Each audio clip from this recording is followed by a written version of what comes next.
कि हमारे लेखपाल का आचरण बिल्कुल नहीं सही है। उनको अभी पुराना ही ढर्रे पर चलते हैं। क्या नाम होगा सर उनका? दिनेश कुमार पंकज जी है वो उनको।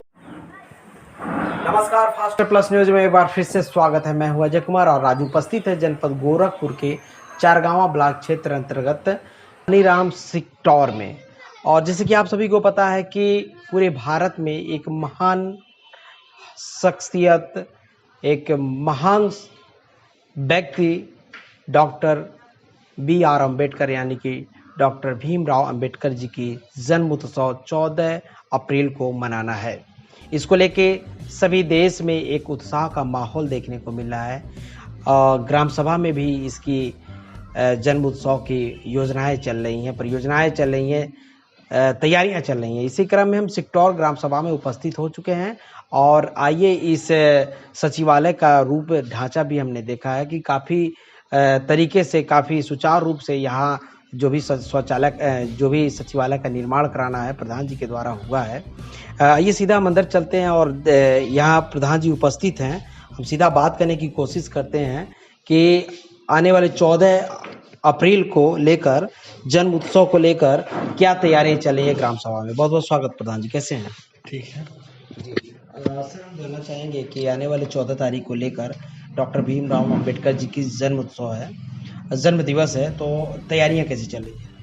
तैयारियां यहाँ पे गांव सभा का विकास करते हुए हम लोग सोचा गया कि हम पर महापुरुषों की एक प्रतिमा लगाया जाए, जिससे आने वाले बच्चे जो हमारे महापुरुष विलुप्त होते जा रहे थे उनके बारे में जाने।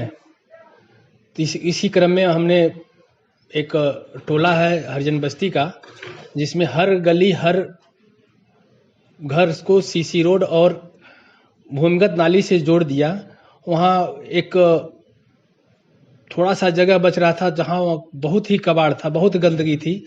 उस गंदगी को साफ करते हुए यहाँ एक प्रतिमा लगा दिया जाए ताकि पूरा मोहल्ला हमारा साफ रहेगा। तो हाँ, हमने सोचा कि क्यों न भारत रत्न बाबा साहब भीमराव अंबेडकर का प्रतिमा ही लगा दिया जाए। तो उसी क्रम में एक भव्य उनका 14x12 का वो ढांचा बनाते हुए उसमें प्रतिमा का अनावरण किया गया है, प्रतिमा लगाया गया है, जिसका अनावरण 14 अप्रैल जिस दिन उनका जन्म उत्सव मनाया जाता किया जाएगा।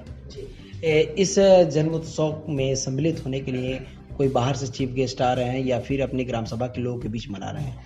इस जन्म उत्सव एवं प्रतिमा अनावरण के उपलक्ष्य में RSS के प्रांतीय प्रचारक माननीय सुभाष जी एवं उत्तर प्रदेश के पूर्व राज्य मंत्री माननीय जितेंद्र जायसवाल जी मुख्य अतिथि होंगे। हम चाहेंगे सर इस अनावरण को लेकर और बाबा साहब भीमराव अंबेडकर जी के जन्म उत्सव को लेकर अन्य जो बाहर के लोग हैं उनसे क्या अपील करना चाहेंगे 14 तारीख को यहाँ उपस्थिति को लेकर? उनसे हम यही अपील करना चाहेंगे कि जिस तरह बाबा साहब भीमराव अंबेडकर एक अखंड भारत का सपना देखा था, उसी को हम उनके सपनों को साकार करते हुए सामाजिक समरसता को बनाए रखें, जात पात को भुला करके सारे लोग एकजुट होकर के कार्य करें ताकि हमारा उनके सपनों को हम साकार कर सकें। जात पात को भूलकर, जात पात से ऊपर उठकर बाबा साहब भीमराव अंबेडकर के सपनों को साकार करें, प्रधान जी का कहना है। प्रधान जी, हम बात करेंगे कि जैसे आपकी ग्राम सभा में हमने आया, आपके सचिवालय में आया, तो आपके सचिवालय का काफ़ी अच्छी तरह से सुंदरीकरण की गई है, काफ़ी अच्छी व्यवस्थाएं यहाँ थी। तो हम जानना चाहेंगे सर, ये आपके कार्यकाल में हुआ है, इसके पूर्व हुआ? नहीं, ये इस अभी 3 महीने के अंदर कराया गया है। इसके पहले तो खंडहर था, इसके पहले खंडहर था। ये इस गांव का प्रतिनिधित्व हमारे बाबा प्रधान रहे, पिताजी प्रधान रहे, चाचा प्रधान रहे। उस समय 73वां संशोधन बिल नहीं आया था। यह 73वां संशोधन बिल 1995 से लागू हुआ। 1995 से लेकर आज 27 साल में केवल हमको 6 साल का कार्यकाल मिला है। 2010 से 15 और 1 साल 2010 से 15 में भी अच्छा कार्य किए थे जो गांव के लोग उसी को देखते हुए इस बार भी हमको बहुत बड़ी बहुमत से चुनाव जिताए हैं और मैं चाहूँगा कि उनके विश्वास पे मैं खरा उतरूं और इस पे मैं देख रहा हूँ कि विश्वास पे खरा उतर भी रहा हूँ। लोगों को अपेक्षाएं हम पूरी कर रहा हूँ। जैसे पूर्वजों के सपनों को लेकर साकार करना और लोगों के मनसा के अनुरूप कार्यों को कराने के लिए प्रधान जी हमेशा सकारात्मक सोच से चल रहे हैं कि ताकि अपने ग्राम सभा के लोगों को अच्छी सुख और सुविधा दे सके जो सरकार मुहैया करा रही है। सर, हम बात करेंगे 1 साल पूरे हो चुके हैं आपके कार्यकाल। सर, दर्शक भी जानना चाहेंगे, हम भी जानना चाहेंगे कि सर आपने अभी तक अपने सिक्टौर ग्राम सभा को विकास के क्षेत्र में क्या क्या दिया है? मैं अभी तक साल भर के कार्यकाल में जो विकास का कार्य किया हूँ उसका अनावरण 14 अप्रैल 2022 को माननीय मुख्य अतिथि के द्वारा सारे शिलापट का अनावरण करके हर गली हर रास्ते पर लगा दिया जाएगा और उसमें अनुमानित लागत और खर्च भी दिखाया जाएगा कि ताकि पारदर्शिता बनी रहे कि लोग देखें कि कितने पैसे में हमारा रोड बना है, कितने पैसे में हमारा रोड बना है। कहीं हम अधिक तो नहीं खर्च किए हैं, कहीं इसमें तो घपला नहीं हुआ है।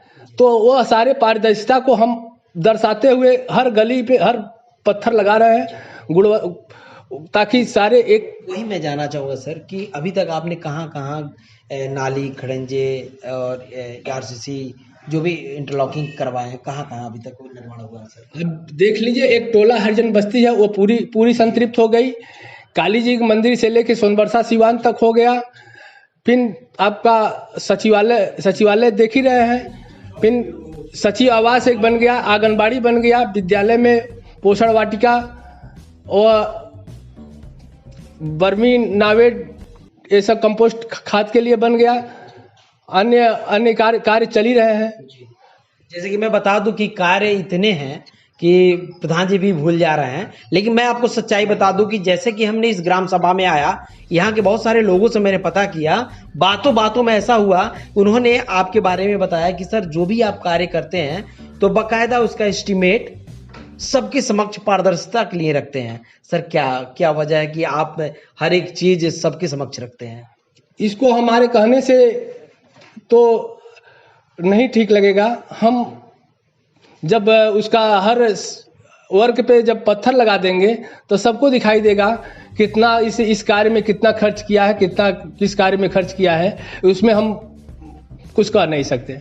ये भी एक गुणवत्ता है। प्रधान जी का कहना है कि मैं जिस कार्यों को करता हूं बाकायदे एस्टीमेट मैं लोगों के बीच, अपने जनता के बीच रखता हूं, पारदर्शिता रहे कि कहां किस रोड में कितना खर्च हुआ है। एक चीज हम आपसे बात करेंगे, ये भी एक मिसाल है, अन्य प्रधानों के लिए एक प्रेरणा स्वरूप है, एक मिसाल है कि 1 साल में इन्होंने जो अपने ग्राम सभा को विकास के क्षेत्र में दिया है काफी सराहनीय है। मैं बता दूं कि इस ग्राम सभा को देख के, इस सचिवालय को देख के और भी जगह आपने पंचायत भवनों का निर्माण कराया है, उन सभी चीजों को देख कर ऐसा लगता है कि क्या वाकई में हर एक ग्राम सभा में वही धनराशि मिलते हैं, ग्राम सभा के लेवल के अनुसार जो धनराशि मिलते हैं सभी ग्राम सभा में मिलते हैं, या प्रधान जी के ग्राम सभा में स्पेशल मिला है जो इस तरह के नवीनीकरण कार्य कराए हैं, जो सुंदर एक ढांचा दिए हैं, जो सराहनीय है? क्या प्रधान जी लगता है कि आपकी ग्राम सभा में ज्यादा धनराशि मिला है और अन्य ग्राम सभा में कम मिलता है क्या? नहीं, जनसंख्या के अनुपात में हर गांव सभा के लिए धन आवंटन वहीं से होके आता है। जितनी जनसंख्या उस हिसाब से हर गांव सभा को धन मिलता है। तो प्रधान जी आपने तो बहुत अच्छा सुंदर बनवाया है, काफी सुंदरता यहाँ देखने को मिल रही है, जिस तरह से आपने पंचायत भवन का निर्माण कराया है और भी अन्य जगह भी आपने निर्माण कराया है। हम अंदर गए थे, केबिन में देखे, आपको भी मैं दिखा दूं कि इस केबिन में सर जी ने सहायक पंचायत ऑपरेटर, जो कंप्यूटर ऑपरेटर की नियुक्ति हुई है, तो उनका रख रखाव और बैठने की उच्चतम व्यवस्था यहाँ प्रधान जी करवाए हैं। एक केबिन भी बना है और यहाँ लाइट, फैन, इन्वर्टर की भी व्यवस्थाएं हैं। ये वहाँ वायरिंग लग चुके हैं, ये कुर्सियां हैं यहाँ। चूंकि हम आपको पहले भी दिखा देना चाह रहे थे कि जो भी कर्मचारी हैं यहाँ, सफाई कर्मी कर्मचारी, उनका यहाँ बैठना था और ये भी यहाँ के लोगों ने बताया कि यहाँ ग्राम विकास अधिकारी यानी कि सेक्रेटरी साहब भी आते हैं, बैठते हैं और ये देख लीजिए कि भाई साहब इस सचिवालय में कैमरे का भी प्रबंध किया गया है, यहाँ कैमरा भी लगा हुआ है। और ये जो सहायक पंचायत कंप्यूटर ऑपरेटर की नियुक्ति हुई है, आप देख सकते हैं कि इस केबिन के अंदर उनको बैठने के लिए उच्चतम व्यवस्था बनाई गई है, कंप्यूटर लगे हैं, प्रिंटर लगे हुए हैं, तो काफी अच्छा चीज यहाँ देखने को मिला है। और एक चीज हम बात करेंगे प्रधान जी, ये अलमारी आपकी बहुत महंगी है, हाँ? ये अलमारी आपकी बहुत महंगी है, कितने की अलमारी है सर? हमें थोड़ा सा समझ में नहीं आ रहा है। ये अलमारी असल में जो हमको मिला था पैसा, उससे दूने की है। पैसा हमको 8500 रुपया खर्च करना था, लेकिन ये 15,700 रुपये की अलमारी है। भाई इसमें गांव सभा का सुरक्षित कागजात रखनी है, तो ऐसे अलमारी में न रखा जाए कि कोई चोर आवे ताला तोड़कर निकाल ले जाए। तो उसको सुरक्षा देते हुए हमने ओरिजिनल उसका त्रिवेणी कंपनी का अलमारी लिया, ताकि हमारा कागजात सही सलामत रहे। क्योंकि इस हमारे वहाँ पहले एक सचिव थे हिमांशु सिंह सिसोदिया, वो कभी गांव सभा में आते ही नहीं थे। इसके पहले कभी आते ही नहीं थे। लोगों को जात वो मृत्यु प्रमाण पत्र और जन्म प्रमाण पत्र के और परिवारीकरण के नकल के लिए 6 महीना दौड़ना पड़ता था, और भी 700 800 1000 रुपया खर्चा करना पड़ता था। आज हमने वो व्यवस्था किया है कि मृत्यु प्रमाण पत्र, जन्म प्रमाण पत्र और परिवार रजिस्टर का नकल आज अगर वो अप्लाई कर रहे हैं, दूसरे दिन उनको मिल जा रहा है। और रिकॉर्ड है कि हम 3 महीने के अंदर 42 जन्म प्रमाण पत्र बनवा के दिए हैं ऑनलाइन, और 38 मृत्यु प्रमाण पत्र बनवा के दिए हैं, और परिवार रजिस्टर का नकल का तो गिनती है नहीं है। प्रधान जी, काफी अच्छा कार्य आपके द्वारा देखने को सुनने को मिला है। प्रधान जी, इतना महंगा अलमारी खरीदे, इतना पैसा खर्च किया, पैसा तो बचा नहीं होगा आपके पास? पैसा नहीं बचा, लेकिन सम्मान तो मिल रहा है ना। अरे भाई, हमको तो लग रहा है आपका फायदा ही नहीं हुआ। इसमें जो भी बजट मिला था गवर्नमेंट के द्वारा, तो सब तो खर्च हो गया। अपने को संतुष्टि है ना कि यही धनराशि आपकी ग्राम सभा में भी जाता है और आप लोग भी उसको लेते हैं सरकार के द्वारा।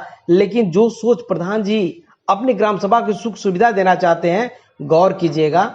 सुंदरीकरण से लेके प्रधान जी ने एक बहुत ही महत्वपूर्ण चीज बताया कि हमने अपने ग्राम सभा में 300 जन्म प्रमाण पत्र और मृत्यु वितरण किया है, और यहीं से, इसी कार्यालय से, वो भी निःशुल्क है।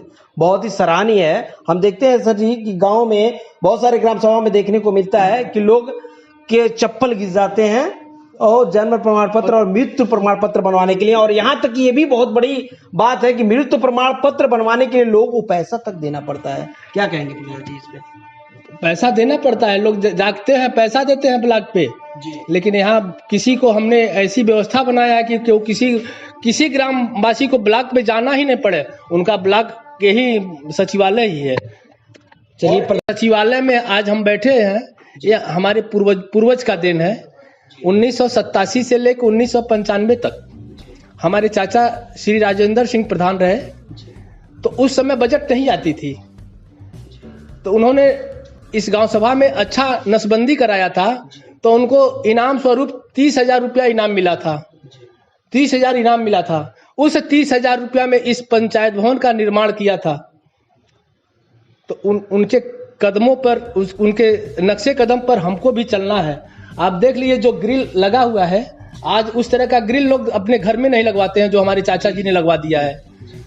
तो उससे हम खराब काम नहीं कर सकते। प्रधान जी, जैसे कि एक बात और हम करेंगे कि ये भी पता चला कि आप चारगांवा ब्लॉक में पहला स्थान प्राप्त किए 1 वर्ष के कार्यकाल के अंतर्गत। हाँ, तो प्रधान जी, क्या मनसा उनसा नहीं है? पैसा किसके लिए कमाया जाएगा? सब खर्च कर देना है ग्राम सभा में, तो भाई किसके लिए? भाई एक लड़का है, पढ़ा लिखा जा रहा है, वही धन है, वही धन है। अगर पढ़ लिख लेगा तो सबसे बड़ी धन तो ही है। चलिए, प्रधान जी की मनसा और सोच, इरादे बहुत अच्छे हैं। प्रधान जी, हम बात करेंगे कि आपने 1 साल में अपने ग्राम सभा को इतने सारे विकास दिए, इतनी सुंदरीकरण दिए, व्यवस्थाएं दिए, आगे क्या इरादा है? 5 साल में अपने ग्राम सभा को किस बुलंदी तक लेके जाने वाले हैं? हमारा सोच है कि इस गांव सभा को एक आदर्श गांव बनाया जाए, जो जिले में एक तरह से आदर्श गांव के नाम से प्रचलित हो। इसके लिए हमको थोड़ा और सुधार की जरूरत है, क्योंकि हमारे लेखपाल का आचरण बिल्कुल नहीं सही है। उनको अभी पुराना ही ढर्रे पर चलते हैं। क्या नाम होगा सर उनका? दिनेश कुमार पंकज जी है। वो उनकी हवस बहुत ज्यादा है। अभी यंग है, लेकिन पता नहीं, पैसा तो बहुत कमाया जाता है, इज्जत भी कमाना चाहिए। यानी कि जो देखा जाता है, जो सुना जाता है कि हर एक रिपोर्ट में उनके वजह से हमने अभी एक मनरेगा से एक सड़क भी नहीं पटवा पाया। वो पैमाइश करेंगे तभी ना सड़क पटा जाएगा। पैसा न दिया जाता, ना वो सड़क पाटते हैं तो नापते हैं। हम जानना चाहेंगे सर, कार्यकाल उनका कैसा है, किस तरह से कुछ वो भूमाफियों के चंगुल में है। भूमाफियों के काम करते हैं, पैसा कमाते हैं, भूमाफियों के साथ रहते हैं। अभी 5 साल में पूरा ताल खोदवा करके 100 रुपया टाली के हिसाब से मट्टी बेच डाले। फिर पूरे ताल में गेहूं और सरसों अपने लोगों से बोआ करके बेचवा रहे हैं जी। इसकी शिकायत आपने किसी उच्च बहुत अधिकारी? शिकायत किया गया, लेकिन उस पर कोई कार्रवाई नहीं हुई। अभी देख लीजिए। तो चूंकि मैं बता